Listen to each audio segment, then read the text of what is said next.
झप्पा मर है काल, बाज की यह तो झपटन है, राह सूखी पर रपटनी है। पिप्पलाद ऋषि से कहते हैं अष्टावक्र जी, बहिर्मुखी है जनाः सर्वे, भ्रमजालेषु पाशिता। भ्रमजाल में पड़े हुए हैं, बहिर्मुखी हैं। कितने दादा परदादा आए और चले गए, हम लोग भी दादा दादी बन रहे हैं।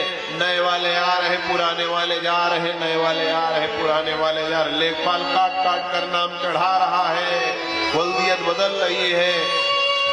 तमाम खसरा, तमाम खितौनी भरे पड़े हुए, कितने आए कितने चले गए। ये संसार झूठा है मित्रों, झूठा है। इसको जो प्राप्त करता है कष्ट प्राप्त है। तो कहने लगे, जब भगवान का अंश ही व्याप्त है तो कष्ट पाता ही क्यों है ये प्राणी मनुष्य। उसका उत्तर बड़ा सुंदर देते हैं, बोले अपनी शक्तियों का सदुपयोग करे या दुरुपयोग करे, भगवान ने छूट दे रखी है। सब कुछ दे दिया, पिस्तौल दे दिया मान लो आपको, अब पिस्तौल से तुम डाकू को मारो कि खुद को मार लो, ये तुमको छूट है। वाणी दे दिया, इस वाणी से मंत्र बोलो कि गाली दे दो, ये तुमको छूट है। नेत्र दे दिया, ऐसा कैमरा, ऐसी मेमोरी कार्ड पड़ी है, कभी मिटे ही ना, लेकिन इससे क्या देखो ये तुमको छूट है।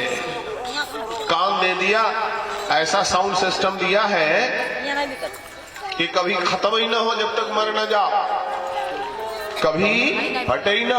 बहुत बढ़िया साउंड सिस्टम, लेकिन क्या सुनो, तुम्हें छूट है।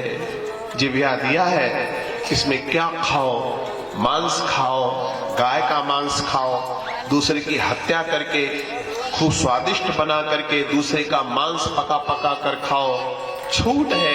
या साग सब्जी, दूध, मक्खन, दही, मट्ठा खाओ, ये आपको छूट है। ये स्वतंत्र भगवान ने बना दिया। ठीक उसी प्रकार से जिस प्रकार से कृष्ण भगवान सो रहे थे, नींद खुली थी, दो लोगों को देखा, एक थे दुर्योधन और दूसरे थे अर्जुन। दुर्योधन से पूछा, मांगो, क्या चाहिए? हमें मांगने आए, हमको चाहिए या हमारी पूरी सेना चाहिए? चयन था दुर्योधन के पास में, क्या मांग ले? दुर्योधन ने कहा, अकेले तुम्हें क्या करेंगे, हमको तो अपनी विशाल सेना दे दो, अजय सेना दे दो। अर्जुन ने क्या मांगा? कृष्ण को मांगा। आपको चयन पॉइंट पर, चौराहे पर आप खड़े होते हैं, आप चाहे जो खाओ, चाहे जो देखो, चाहे जो सुनो, आपको छूट है। लेकिन कर्मण्येवाधिकारस्ते मा फलेषु कदाचन। कर्म चाहे जो करो, चाहे जो खाओ, चाहे जो सुनो, चयन चाहे जैसा करो, लेकिन मा फलेषु कदाचन। फल फिर भगवान देगा, आपके अनुरूप नहीं मिलेगा। आपने क्या देखा उसने रिकॉर्ड कर लिया, आपने क्या खाया, क्या बोला, क्या सुना, क्या किया, क्या सोचा, रिकॉर्ड कर लेगा और उसी के अनुरूप आपको पुरस्कार देगा या दंड देगा, बढ़ा देगा या घटा देगा, महानता को प्राप्त करा देगा या गर्त में गिरा देगा। डाकुओं की 20-30 साल से ज्यादा जिंदगी नहीं होती, या तो एनकाउंटर हो जाता, या तो काम ही छोड़ देते, या तो संपत्ति हड़प कर ली जाती है। लंबी आयु न क्रोध की हो, न डाकू की हो, न असत्य की हो, लंबी आयु नहीं होती। कर्म का फल जरूर मिलेगा। अगर गलत सोचोगे, अच्छा मन क्या है, कलयुग चल रहा, गलत सोचना, गलत देखना, गलत खाना, गलत बोलना, गलत सुनना, बड़ा आनंद आता। चुगली प्रपंच में जो आनंद है, सत्संग में कहा, सत्संग में बुलाया जाता है, लाइट दी जाती है, बिछाया जाता है, बाद में कुछ प्रसादी भी दी जाती, तब जाके मन लगता।